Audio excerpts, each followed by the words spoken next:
ডিএফআইউর পক্ষ থেকে সব ব্যাংক ও আর্থিক প্রতিষ্ঠানে চিঠি দিয়ে আসিফ মাহমুদ সজীব ভুঁইয়ার যাবতীয় তথ্য চাওয়া হয়। টোকাই থেকে কোটিপতি আসিফ মাহমুদ দুদকের মামলায় গ্রেফতার। জব্দ করা হয়েছে ব্যাংক হিসাব। 1000-এর বেশি মামলা জমা পড়েছে দুর্নীতি দমন কমিশনে। ডেভিল ইনুসের মতো একজন ক্ষমতা লোভী, অর্থ লোভী, রক্ত পিপাসু একটা নিকৃষ্টতম জঘন্য ব্যক্তি, সে এত পয়সা খরচা করে 4-5 বছর ধরে মেটিকুলাস ডিজাইন করে অংশ হিসেবে ক্ষমতা দখল করলো। 18 মাস ক্ষমতায় থেকে তারেকের কাছে ক্ষমতা হস্তান্তর করে চলে গেল, এখানে শেষ হয়ে গেল না ভাই। এখন চলতেছে মেটিকুলাস ডিজাইনের পার্ট 2। অন্তর্বর্তী সরকার যুক্তরাষ্ট্রের সঙ্গে যে বাণিজ্য চুক্তি করেছে তাতে বাংলাদেশের অর্থনৈতিক সার্বভৌমত্ব নিয়ে প্রশ্ন উঠেছে। এই চুক্তি মানলে যুক্তরাষ্ট্রের স্বার্থ ক্ষুণ্ণ করে এমন কোনো দেশের সঙ্গে বাংলাদেশ ডিজিটাল বাণিজ্য চুক্তি করতে পারবে না। সেক্ষেত্রে ওয়াশিংটন বর্তমান চুক্তি বাতিল করে বাংলাদেশি পণ্যে আবারও 37% শুল্ক আরোপ করতে পারে।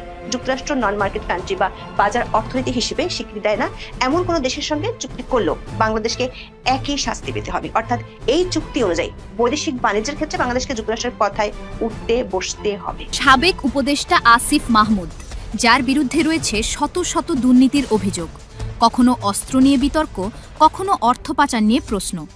এবার তার বিরুদ্ধে ওঠা 1000 কোটি টাকার দুর্নীতির মামলাকে ঘিরে সমালোচনা তুঙ্গে। তাহলে কি গ্রেপ্তার হচ্ছেন উপদেষ্টা আসিফ মাহমুদ? তার মানে বাংলাদেশ একটি সফট মার্কিন ঘাঁটি হিসেবে পরিচিতি পাবে, এবং তাই হবে, একটি ঘাঁটি হবে। আপাত দৃষ্টিতে একে লজিস্টিক সহায়তা বলা হলেও ভূ রাজনীতির ভাষায় এটি বাংলাদেশকে যুক্তরাষ্ট্রের একটি অঘোষিত সামরিক ঘাঁটিতে পরিণত করার শামিল হবে। যদি যুক্তরাষ্ট্র ভবিষ্যতে চীন বা ইরানের সাথে কোনো সংঘাতে জড়ায়, আবারও সেই যুদ্ধে ব্যবহৃত মার্কিন নৌবহর বাংলাদেশ থেকে জ্বালানি নেবে, তবে আন্তর্জাতিক আইনে বাংলাদেশও সেই যুদ্ধের একটি পক্ষ বা সহযোগী শত্রু হিসেবে গণ্য হবে। টোকাই থেকে কোটিপতি আসিফ মাহমুদ দুদকের মামলায় গ্রেফতার। জব্দ করা হয়েছে ব্যাংক হিসাব। 1000-এর বেশি মামলা জমা পড়েছে দুর্নীতি দমন কমিশনে। জনমনে প্রশ্ন উঠেছে, কি কি অভিযোগ রয়েছে সাবেক ক্রীড়া উপদেষ্টা আসিফ মাহমুদের বিরুদ্ধে? শিমুল চেয়ারম্যান একটা ইট দিয়ে আমার মার মাথাটা শেষে ফেলে। প্রভাবশালী উপদেষ্টা আসিফ মাহমুদের বাবা বিল্লাল মাস্টার। বাবা আসিফ, তুমি কি জানো না তোমার বাবা যে এত বড় একটা ঘটনা করছে? আমি কি তোমার একটা অক্ষর পড়াইছি না বাবা? আসিফ মাহমুদের দুর্নীতির আমলনামা। তার বিরোধিতা করার দায়ে নিজ এলাকায় ট্রিপল মার্ডার, অবৈধ অস্ত্র লাইসেন্স, তার স্কুল শিক্ষিকাকে ধর্ষণ, ওসিডিসি বাণিজ্য, তার বাবাকে ঠিকাদারি লাইসেন্স, বদলি বাণিজ্য সহ তার এপিএসের বিরুদ্ধে কয়েক হাজার কোটি টাকা পাচারের অভিযোগ। আওয়ামী লীগের নেতাকর্মীদের বাড়িতে চাঁদাবাজি, বাইন্যান্স অ্যাকাউন্টে 1000 কোটি টাকা। দুদকে হাজারো মামলা থাকা সত্ত্বেও কার ছায়া এখনো গ্রেফতার হচ্ছে না আসিফ মাহমুদ? আমাকে ধরে নিয়ে এরা বলছে যে আসিফ মাহমুদ বা আসিফ মাহমুদের বাবা এরা ইয়েতে জড়িত না, সেটা বললে তোমার কোনো ক্ষতি হবে না। তুমি কালকে সাংবাদিক আসলে তুমি এই কথাটা বলবে। আমার প্রথম দাবি হচ্ছে উপদেষ্টা আসিফের বাবা বিল্লাল মাস্টারকে গ্রেফতার করা। ওনাকে গ্রেফতার হোক, সবকিছু বেরিয়ে যাবে। সাবেক উপদেষ্টা আসিফ মাহমুদ সজীব ভুঁইয়ার বিরুদ্ধে দুর্নীতির গুরুতর অভিযোগের উত্তাপ ছড়ায় দুদক কার্যালয় থেকে রাজপথ পর্যন্ত। তার বিরুদ্ধে প্রায় 1000 কোটি টাকার বিশাল অঙ্কের অর্থ আত্মসাৎ ও অবৈধ সম্পদ অর্জনের প্রাথমিক অভিযোগ জমা পড়ে দুর্নীতি দমন কমিশনে। গত বৃহস্পতিবার সাকিব ভক্তদের তোপের মুখে দুদক এই অভিযোগ গ্রহণ করতে বাধ্য হয়। অ্যাডভাইজার মহোদয় সাইন করবেন, 50% দিয়ে দিবে, সিসিজিবি পাস হবে, 50% দিয়ে দেব। বিতর্ক যেন কোনোভাবেই পিছু ছাড়ছে না অন্তর্বর্তী সরকারের ক্রীড়া উপদেষ্টা আসিফ মাহমুদ সজীব ভুঁইয়ার। বাবার পর এবার তার প্রেস সেক্রেটারির বিরুদ্ধে উঠেছে টেন্ডারবাজির অভিযোগ। এ সংক্রান্ত একটি অডিও ফাঁস করেছেন প্রবাসী সাংবাদিক জাওয়াত নির্ঝর। শিমুল চেয়ারম্যান একটা ইট দিয়ে আমার মার মাথাটা শেষে ফেলে। প্রভাবশালী উপদেষ্টা আসিফ মাহমুদের বাবা বিল্লাল মাস্টার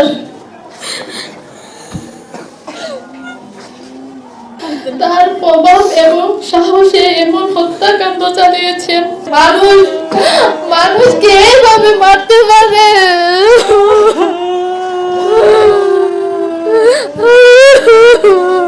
আমেরিকার প্রবাসী নাজমার বাড়ি থেকে যখন দেখি দলের দল একের পর এক অস্ত্র নিয়ে আসতেছে, আমরা 4 জন দৌড় দিই। দৌড় দেওয়ার মাঝে আমার মাকে আমার এই হাত থেকে ছিনিয়ে রেখে দিচ্ছে। প্রধানমন্ত্রী হিসেবে তারেক রহমানের শপথের মধ্য দিয়ে 17 ফেব্রুয়ারি ডক্টর ইউনূসের অন্তর্বর্তী সরকারের মেয়াদ আনুষ্ঠানিকভাবে শেষ হয়। এর 5 দিন আগে অনুষ্ঠিত হয় ইউনূসের মিত্র দলগুলোকে নিয়ে একতরফা জাতীয় নির্বাচন। আর নির্বাচনের মাত্র 3 দিন আগে 9 ফেব্রুয়ারি যুক্তরাষ্ট্রের সঙ্গে বিতর্কিত বাণিজ্য চুক্তি করে অন্তর্বর্তী সরকার। কোন শর্তে এবং কিভাবে চুক্তি করা হচ্ছে তার কোনো কিছুই ডক্টর ইউনূসের পারিষদেরা প্রকাশ করেননি। তখন দেখানো হয়েছিল নন ডিসক্লোজার এগ্রিমেন্টের বাহানা। তবে যুক্তরাষ্ট্র সরকারের পক্ষ থেকে চুক্তির পুরোটা প্রকাশ হলে মাথায় হাত পড়ে বাংলাদেশের ব্যবসায়ী এবং অর্থনীতিবিদ। দেখা যাচ্ছে এক কথায় বাংলাদেশের পায়ে ডান্ডা বেরি পরিয়ে এই ডান্ডা বেরির চাবি যুক্তরাষ্ট্রের হাতে দিয়ে গেছেন ম্যাজিক ম্যান ডক্টর ইউনূস। আর এর অন্যতম কারিগর ছিলেন তার সরকারের জাতীয় নিরাপত্তা উপদেষ্টা এবং বর্তমানে বিএনপি নৌকায় চেপে বসা পররাষ্ট্রমন্ত্রী খলিলুর রহমান। অন্তর্বর্তী সরকারের বাণিজ্য উপদেষ্টা শেখ বশিরউদ্দিনও রেখেছিলেন সক্রিয় ভূমিকা। বেসরকারি গবেষণা প্রতিষ্ঠান সিপিডি সম্প্রতি জানায়, একটি অনির্বাচিত সরকার হয়েও অন্তর্বর্তী সরকার যুক্তরাষ্ট্রের সঙ্গে যে বাণিজ্য চুক্তি করেছে তা দেখে তারা হতভম্ব ও স্তম্ভিত। প্রতিষ্ঠানের গবেষণা পরিচালক খন্দকার গোলাম মোয়াজ্জেম বলেন, এমন চুক্তির দায় পুরোপুরি নির্বাচিত অর্থাৎ বিএনপি সরকারকে বইতে হবে। ইউনূস সরকারের চাতুরি বর্ণনা করে তিনি বলেছিলেন, শুল্ক সংক্রান্ত বিষয়ে আলাপ আলোচনা শুরু হওয়ার সময় সাধারণ মানুষকে ভুল ধারণা দেওয়া হয়েছিল। তখন বলা হলো শুধু শুল্ক নিয়ে আলোচনা চলছে। সরকার জানালো 35% পাল্টা শুল্ক কিভাবে 20-এ নামিয়ে আনা যাবে তা নিয়ে কথা হচ্ছে। এজন্য কিছু কিছু ক্রয় চুক্তি করলে নাকি সমাধান হয়ে যাবে। অথচ এখন যে চুক্তিটি দেখা যাচ্ছে তাতে সবাই হতভম্ব এবং স্তম্ভিত। দর্শক, অন্তর্বর্তী সরকার বিদায় নেওয়ার মাত্র 1 সপ্তাহ আগে গত 9 ফেব্রুয়ারি স্বাক্ষর হওয়া মূল 8 পৃষ্ঠার চুক্তিটি পর্যালোচনা করে দেখা গেছে এতে 6টি অধ্যায়ে নানা শর্ত যুক্ত করা হয়েছে। পরিশিষ্ট সংযোজনী মিলিয়ে চুক্তিটি মোট 37 পৃষ্ঠার। চুক্তিটি বাংলাদেশকে অন্তত 135টি শর্ত পালনের বাধ্যবাধকতা আরোপ করেছে।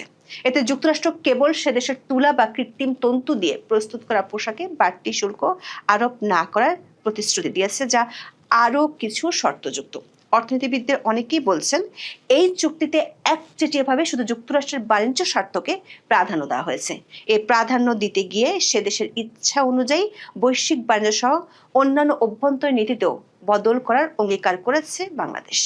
অবশ্য বাংলাদেশের পক্ষে চুক্তি সম্পাদনকারী সাবেক অন্তর্বর্তী সরকারের পক্ষ থেকে চুক্তি স্বাক্ষরের পর দাবি করা হয়েছিল, চুক্তির মাধ্যমে যুক্তরাষ্ট্রের বাজারে বাংলাদেশের সবচেয়ে বেশি রপ্তানি হওয়া পণ্য তৈরি পোশাক অতিরিক্ত শুল্ক থেকে অব্যাহতি পাওয়ার অঙ্গীকার আদায় করে নিয়েছে। এমন সুবিধা তৈরি পোশাকে প্রতিযোগী অন্য কোনো দেশ পায়নি, এমন দাবিও ছিল সেই সরকারের। পর্যালোচনায় দেখা গেছে যুক্তরাষ্ট্র বাড়তি শুল্ক ইস্যুতে ইউরোপীয় ইউনিয়ন, জাপান, সুইজারল্যান্ড সহ অন্য যে 20 দেশের সঙ্গে বাণিজ্য চুক্তি করেছে তার প্রায় সবকটি নিজের বাণিজ্য স্বার্থ, বিশেষত বাজার প্রবেশ সহজ ও বাধা দূর করার পাশাপাশি প্রতিযোগী দেশের তুলনায় বাড়তি সুবিধা আদায় করে নিয়েছে। এক্ষেত্রে বিশ্ব বাণিজ্য সংস্থার প্রতিষ্ঠিত নীতি মানা হয়নি। ডেইলি স্টার এক প্রতিবেদনে ইউনূস সরকারের করা দাসখতের চুক্তির বিভিন্ন দিক উঠে এসেছে। এতে বলা হয়, অন্তর্বর্তী সরকার যুক্তরাষ্ট্রের সঙ্গে যে বাণিজ্য চুক্তি করেছে তাতে বাংলাদেশের অর্থনৈতিক সার্বভৌমত্ব নিয়ে প্রশ্ন উঠেছে।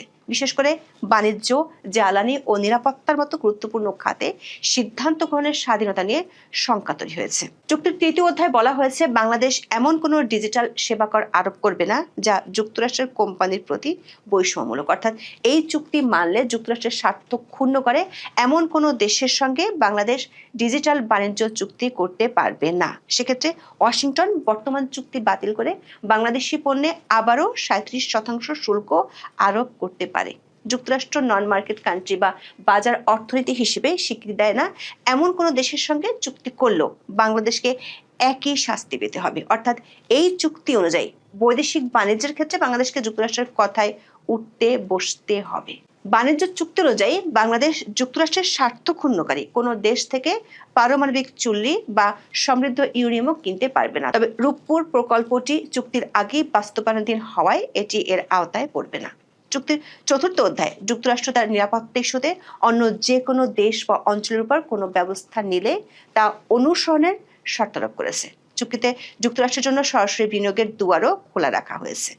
এর মাধ্যমে তারা খনিজ সম্পদ অনুসন্ধান, খনন, উত্তোলন, পরিশোধন, প্রক্রিয়াজাতকরণ, পরিবহন, বিতরণ এবং রপ্তানি করতে পারবে। এছাড়া বাংলাদেশকে $3.5 বিলিয়ন আমেরিকান কৃষি পণ্য কিনতে হবে।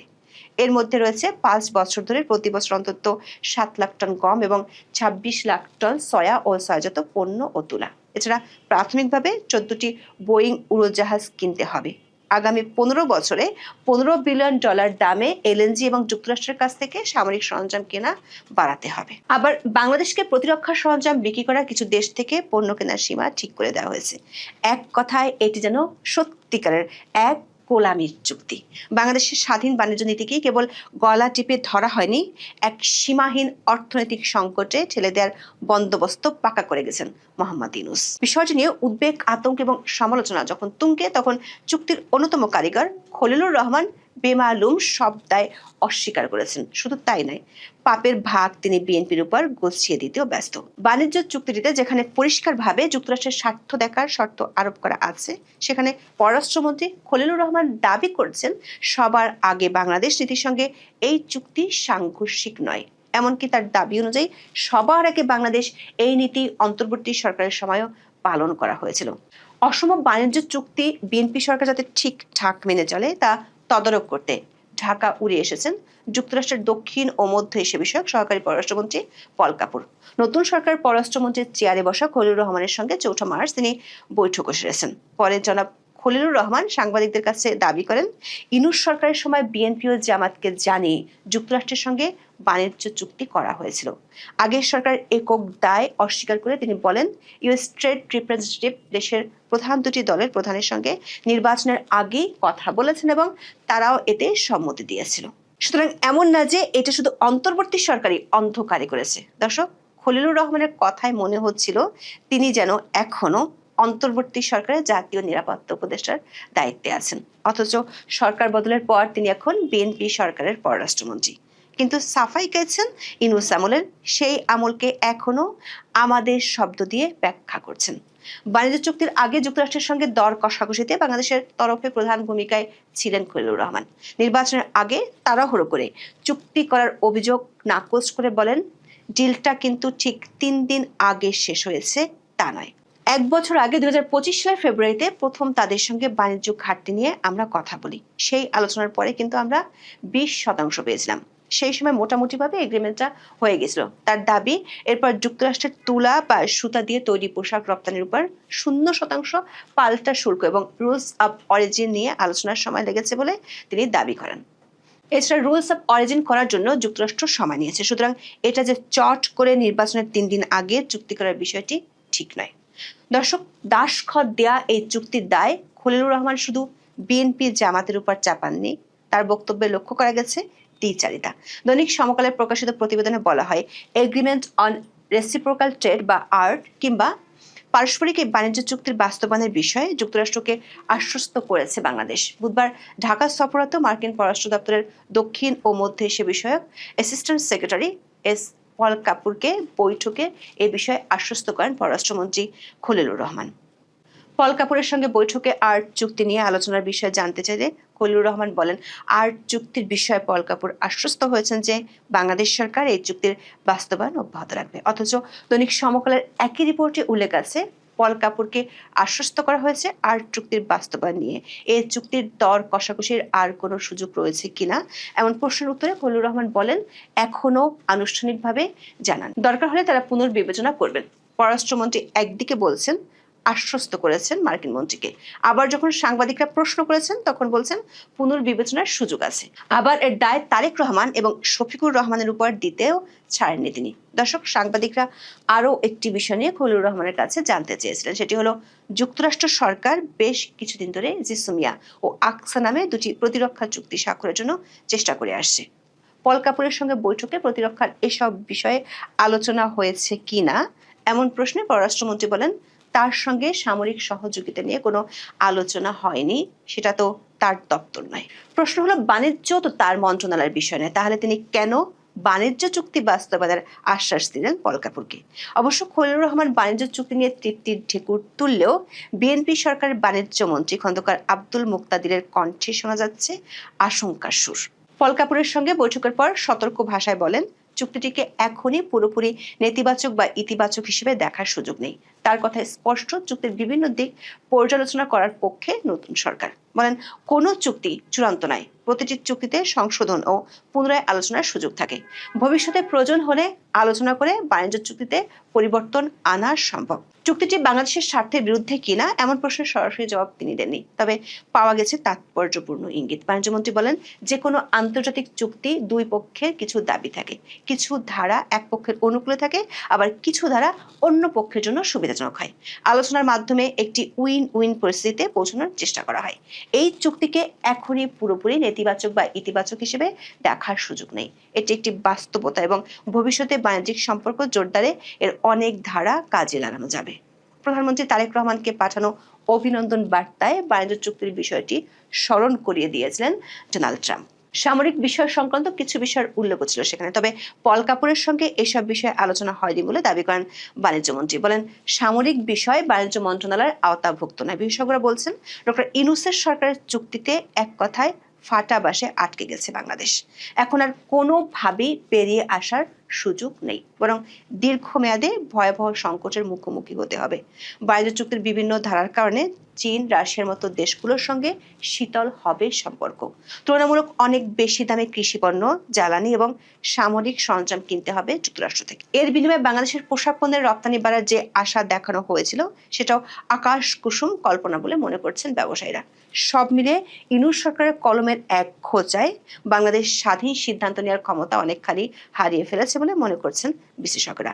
প্রশ্ন হলো, এই দায় এখন বিএনপির উপরে কেন চাপানোর চেষ্টা করছেন খলিলুর রহমান? বিএনপির জন্য চুক্তির ধাক্কা সামলানো যেমন কঠিন, তেমনি খলিলুর কি হয়ে উঠছেন আগামী দিনে আরো বিপদে পড়ার কারণ।